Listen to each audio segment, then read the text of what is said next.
You want to get into calisthenics, but you don't know where to start. You have seen others be able to do pull-ups and push-ups effortlessly, and you wonder if that could be you. Well, you have come to the right place to get started.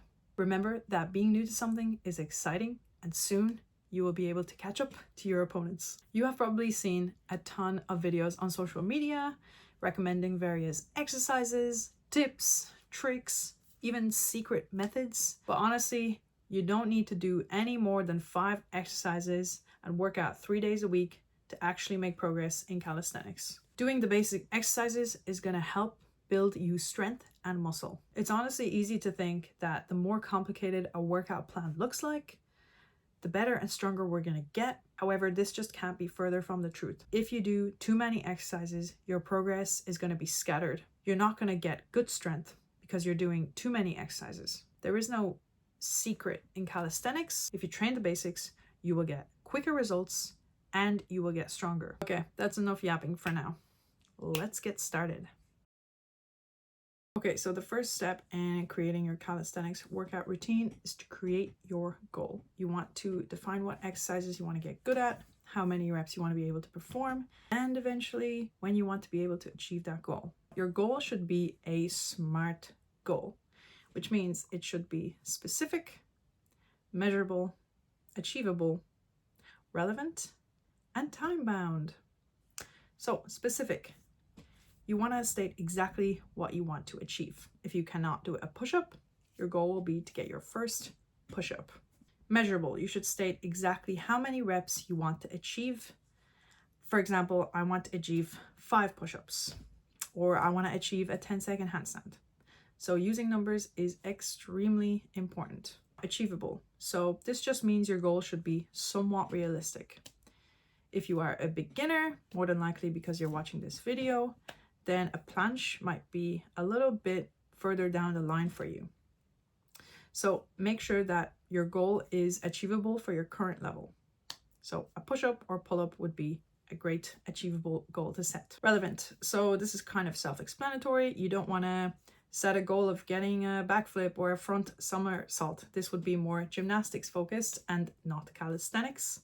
So don't put that as your goal. And of course, time bound. It's absolutely crucial that we define when we want to achieve our goal.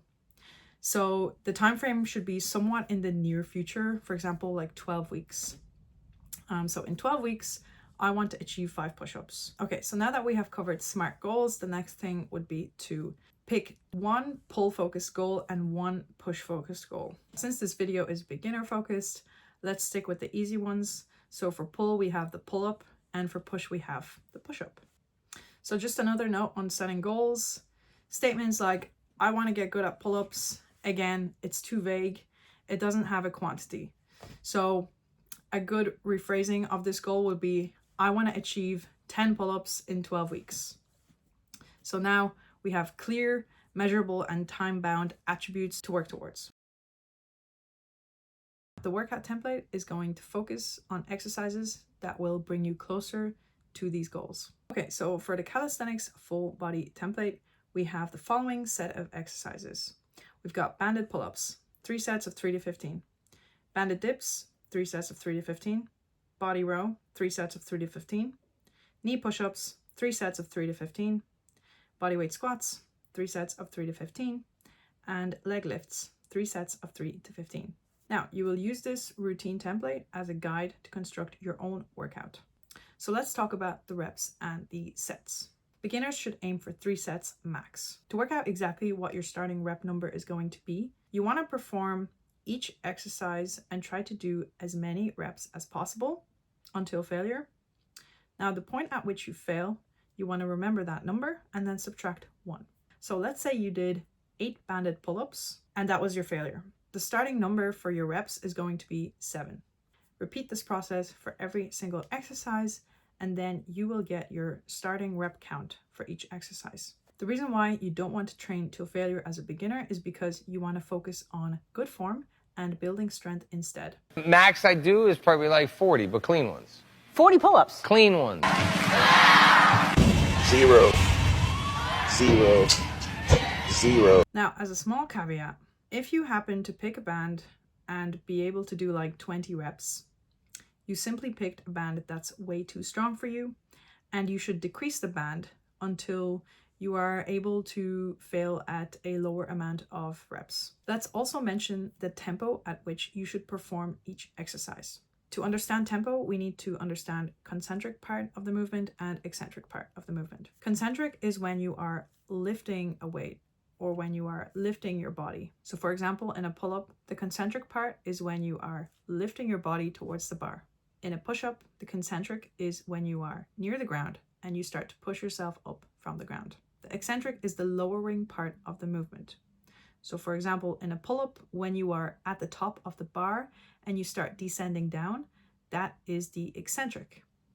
And in a push-up, when you are at the top of a push-up and you start to lower your body down towards the ground, that is the eccentric. In order for you to get as strong as possible as a beginner, you should perform a fast concentric and a slow eccentric. A fast concentric and a slow eccentric will allow you to build strength in these movements. So make sure that when you are doing banded pull-ups or you are doing banded dips, that you are starting the movement with a fast concentric and a slow and controlled eccentric. So when you're doing a banded pull-up, you're gonna pull yourself up to the top of the bar as quickly as you can, and then you're gonna lower yourself through a duration of about 5 seconds max. If you cannot lower yourself for 5 seconds, that's okay.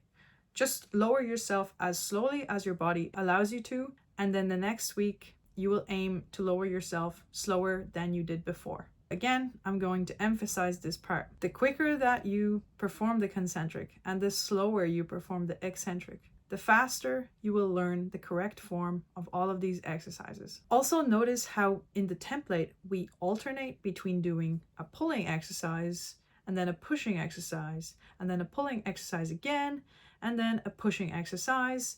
Then we go to legs and then we do core. Now, the reason for this is that since it's a full body template, it allows you to maximize the amount of rest that you're getting in between the various different muscle groups. Getting rest in between sets in calisthenics is extremely important, as the longer you rest, the better you will get at building strength. I want you to also take a look at the first exercise. The first exercise that you do in any of these workouts is going to be the one that you progress in the fastest. It is unreasonable to expect to progress in every single exercise in every single session on this template or just in general.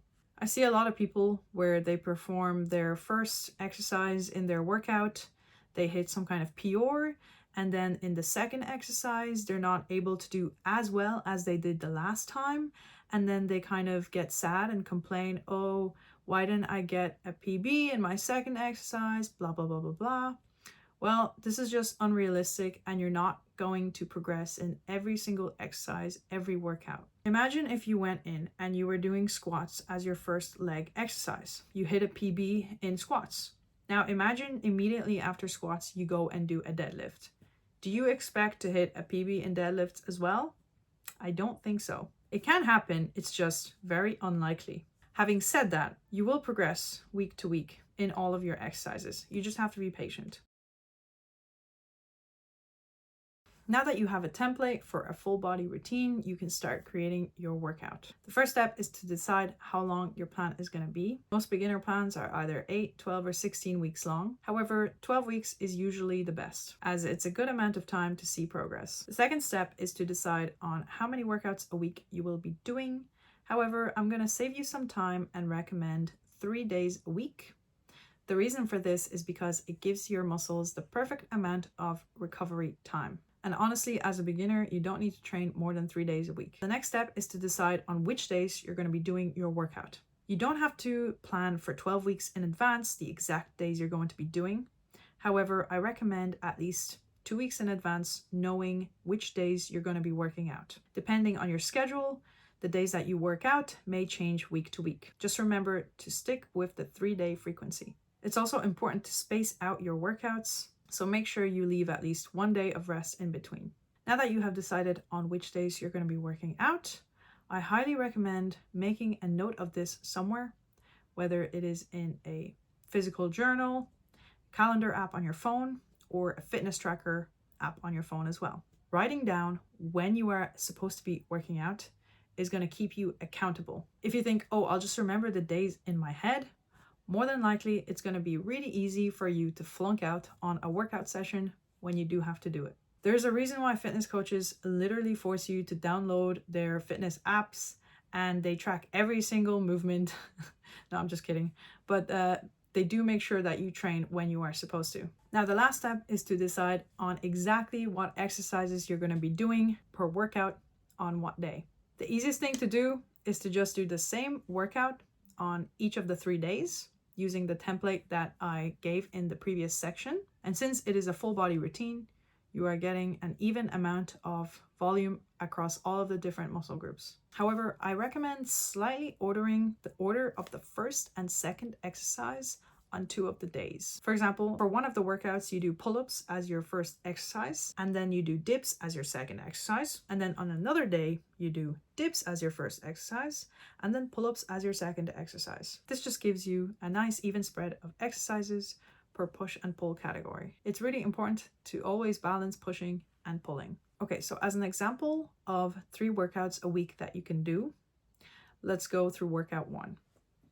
So workout 1, we have pull-ups first, then dips, then body row, and then push-ups. On the second workout, we do dips, pull-ups, push-ups, and body row. And again, on the third workout, we have pull-ups, dips, body row, and push-ups.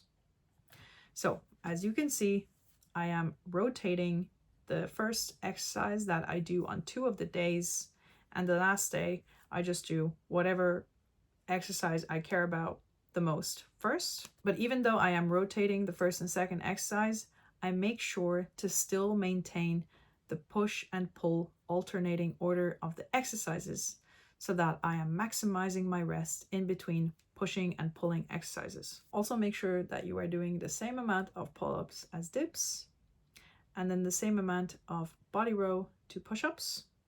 So this is gonna help to make sure that you're keeping push and pull even. So overall, your total set and rep count for all of the pushing exercises should be the same as the overall set by rep count for pulling exercises per week. The numbers don't have to be exact, but you want to make sure that you are getting close to even as possible.